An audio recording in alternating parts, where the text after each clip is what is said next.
Il 2 giugno 1946 nasceva la Repubblica Italiana, archiviando per sempre la monarchia. Come hanno vissuto queste ricorrenze vittoriesi? Ecco la testimonianza del primo cittadino. È stata una bellissima giornata, soprattutto per la vitalità che ho visto in città, tante manifestazioni, tutte molto frequentate. È una bellissima giornata perché il 2 giugno abbiamo già onorato questa mattina in piazza e la giornata va concludendosi con questo presente evento, quindi nulla di meglio. L'Associazione Amici di Vittorio Veneto, di concerto con l'amministrazione comunale, ha voluto organizzare un evento dal titolo Omaggio alla Costituzione, presso l'Aula Civica del Museo della Battaglia. È stato dato l'ingresso un debbia nel programma della serata. In questo volantino è riportata un'immagine molto suggestiva, è una foto scattata all'interno del castello di San Salvadore a Susegana. Il fotografo ha colto l'attimo mentre due donne scendevano la scala e in primo piano un libro lasciato lì per caso. E a me piace immaginare che quel libro aperto sia la nostra carta costituzionale appena abbozzata e le due donne che scendono le scale a braccetto con quel portamento fiero perché hanno appena votato per la prima volta, era il 2 giugno 46, siano proprio le due signore che abbiamo qui, la signora Elga Stecanella e la signora Bruna Montagnier. Mi emoziona l'idea che oggi, dopo 76 anni, ci siano altre donne, le studentesse che sono qui e voteranno anche loro per la prima volta, ma che hanno trovato una Costituzione già pronta e che forse non sapranno bene come si è arrivati a scriverla. Allora, cari ragazze e cari ragazzi, conservate questo debbia, perché vi ricorderete di questa giornata speciale. Tra i relatori, Sandro Denardi, costituzionalista e docente all'Università degli Studi di Padova, con il suo intervento sulla giustizia, nella visione e nelle scelte operate dai costituenti. Qui in questa stanza noi troviamo raffigurata tra le altre la giustizia, una delle virtù che i consiglieri che amministravano il suo tempo Ceneda avrebbero dovuto tenere ben presente nell'espletamento del loro ruolo. Come potrete notare, la giustizia è qui raffigurata con la spada in una mano e nell'altra c'è una bilancia con due piante. Ecco, vorrei richiamare la vostra attenzione sulla bilancia. La bilancia è un simbolo che anche Calamandrei ha adoperato in un suo celebre testo, Elogio dei giudici, scritto da un avvocato.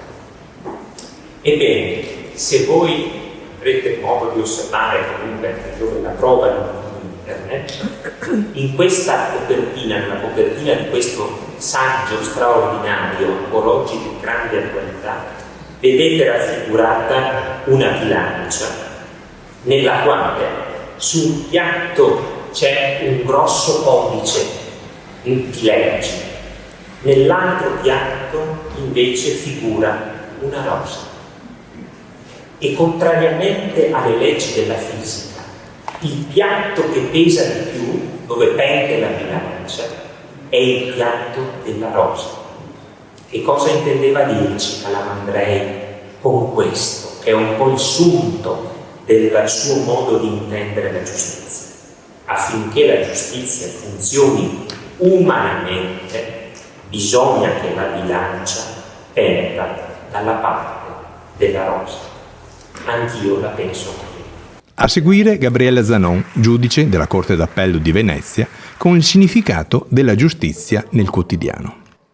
Voglio cominciare richiamando una cosa detta in un intervento recente dal Presidente della Repubblica, che appunto nel sottolineare la saggezza dei costituenti ha ricordato come la nostra Costituzione abbia consentito di superare momenti critici nella storia del Paese proprio perché ha creato una condizione di equilibrio, vale a dire un sistema in cui nessuno da solo può avere troppo potere, ovvero un sistema complesso di pesi e contrappesi, per evitare che l'esercizio del potere possa provocare il rischio di far inebriare, di perdere il senso del servizio e di far invece acquisire il senso del dominio dell'esercizio del potere.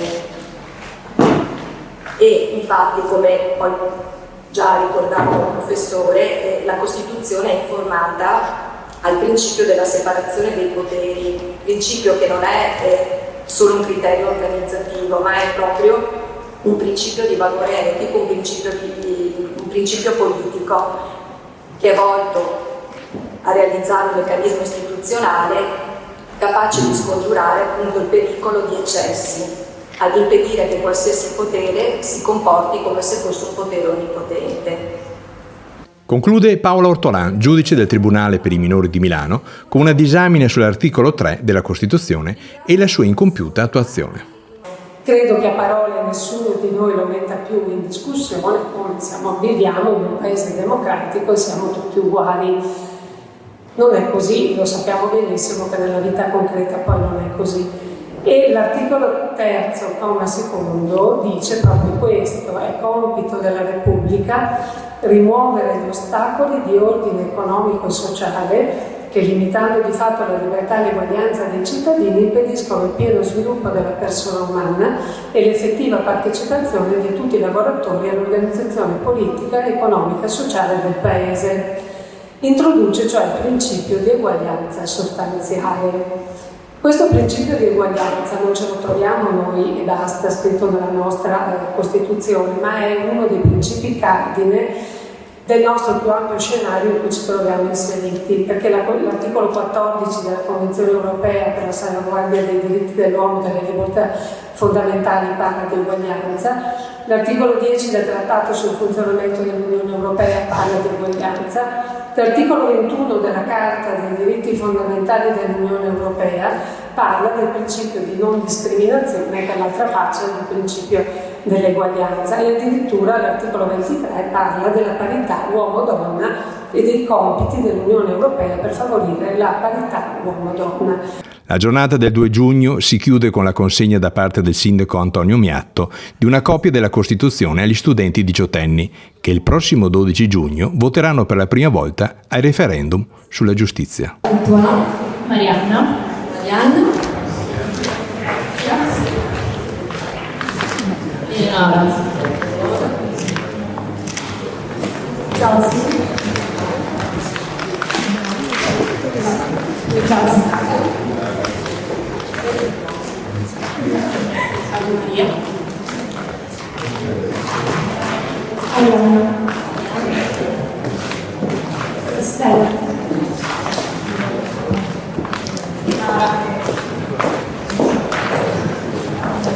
Giulia, Nicola, Arianna,